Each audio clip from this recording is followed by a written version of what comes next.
So we're into day 2 of what is basically my 3-week vacation at the moment, stuck indoors. And today I am trying to organise all my photos, really, all the stuff over the years, all the different platforms I've recorded and taken little snapshots of life, and I'm just trying to bring them all together so they're all collated in one place. It's one of those things you never think about, and with tech and everything the way it is, you take hundreds of photos and then you forget it, and like that they disappear into the void of old electronics, especially nowadays as things progress so far. So today's video is brought to you by being on the floor, because that's currently where my desktop is, and basically got to try and see what kind of nostalgic things come out of this.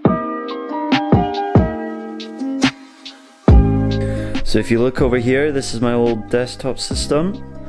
It's very useful just as a workhorse for all this sort of stuff.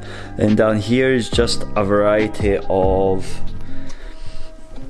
bits and bobs. There's an old iPhone 4, I think it is, maybe 4S, old sort of MP3 thing, old iPod Touch, I don't know, this is USB thing maybe, old HTC, some old USBs, an old tablet, camera, phone. There should be others, but I can't seem to find them at the moment. The only issue I have uncovered at the moment is they all need charge before you can link them up to the computers. So charging for the next hour is going to be my priority.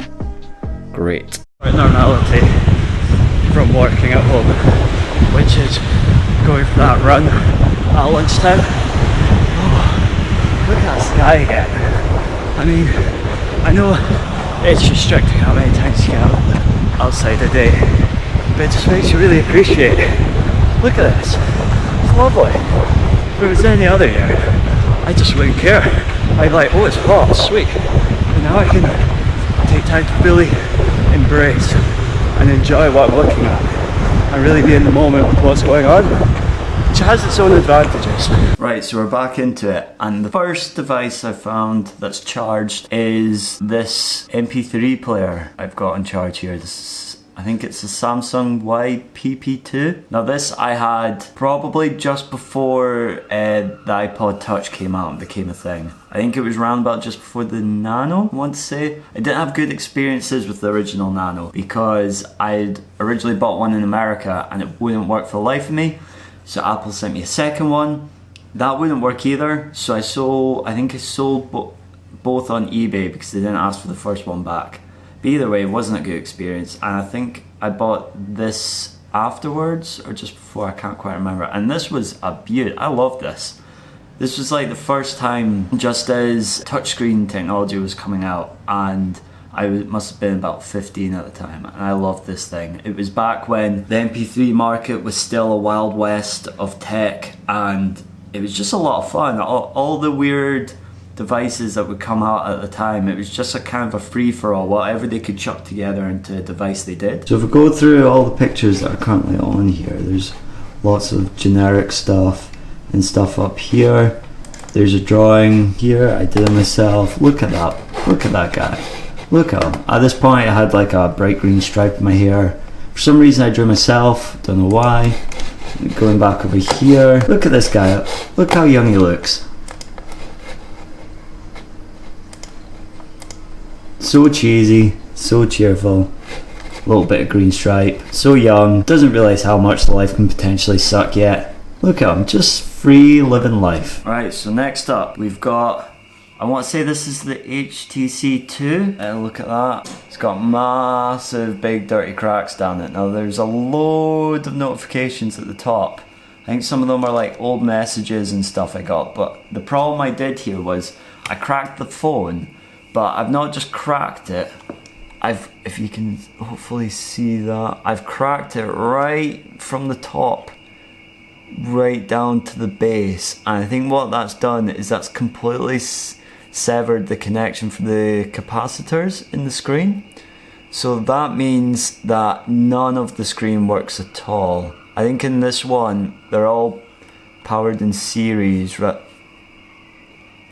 rather than parallel. So if one goes completely out, they all go out. and the screen stopped working. Great, there we go. Yeah, so as you can see, so loads of stuff in there that we unfortunately will never get to know what it was. It'll just forever be stuck, hidden, unknown to man. Now in this there wasn't too much that was interesting actually. There was a picture of a nice hot chocolate, a picture of my eye with blood in it because I must have had a point where high blood pressure just caused blood to come out my tear duct, which is kind of cool. The only thing that was kind of noticeable was a fan that an automated fan we created from scratch at university. Now it doesn't look all that impressive, but we basically made a PCB for it, 3D printed all the components that fit together like a jigsaw, and then automated it so it had a green light and a red light. And what would happen is we programmed it so that the red light would come on if the temperature was under a certain temperature, the light would go red and the fan would stay off. Then when it got over a certain temperature, the light would go green and then start whirring a little bit, and then if it got higher temperature it would then whir faster. And this was kind of just a little tester to see how we got on with it. Now I have to admit, I didn't particularly like this phone. The first HTC phone was kind of cool because it was longer than your average phone, so it had a wider touchscreen area and it had this cool little ball pointer at the bottom that you could like whir around like a mouse. That was quite smart. But then when I had to upgrade, I don't even know where that phone is anymore, I can't find it. I ended up having to upgrade to this. I think it's the HTC Hero 2, I think that's what it's called. And it was really small. It got rid of the tracker for these little touchscreen buttons down here that didn't really work properly, and the screen was overall too small, and the whole phone just kind of looks kind of ugly. I could understand at the time they were trying to make phones as compact as possible, but it just did not work in this. And I have to admit, like, bear in mind how good their first HTC Hero was, this one was just a massive disappointment. Right, so at the moment I'm having an issue with a couple of my phones, a couple of the old ones. There's a Sony Ericsson that needs a bigger SD card before it'll work. And at the moment we are trying to get all the data off my old iPhone 4. As you can see, we've had to start bringing out the big guns and download some software that's focused on trying to remove all the data from the phone. Otherwise there's just no other way to get it off. Because it is on such an old system, none of the computers really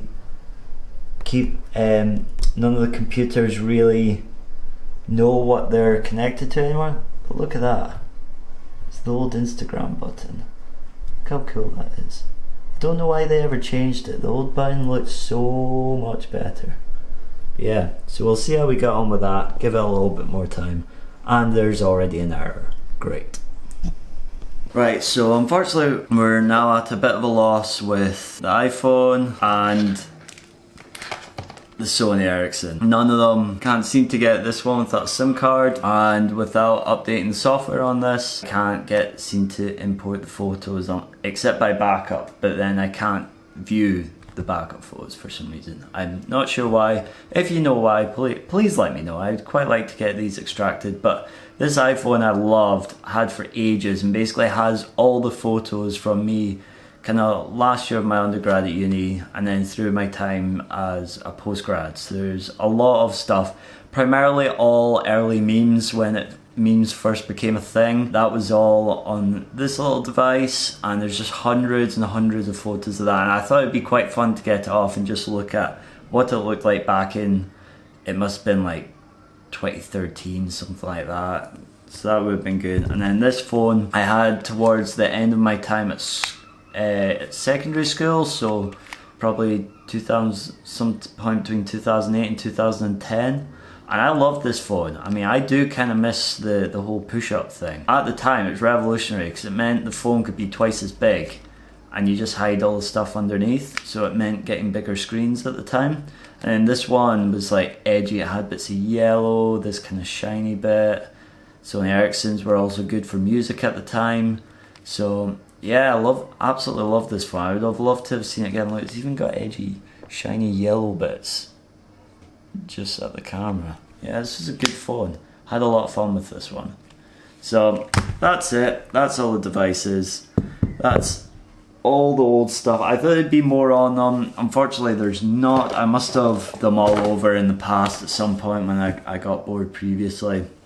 So that's kind of it for the moment. It's nice to see all of these though. It's cool to see how like tech evolves over time. Because even this looks quite old.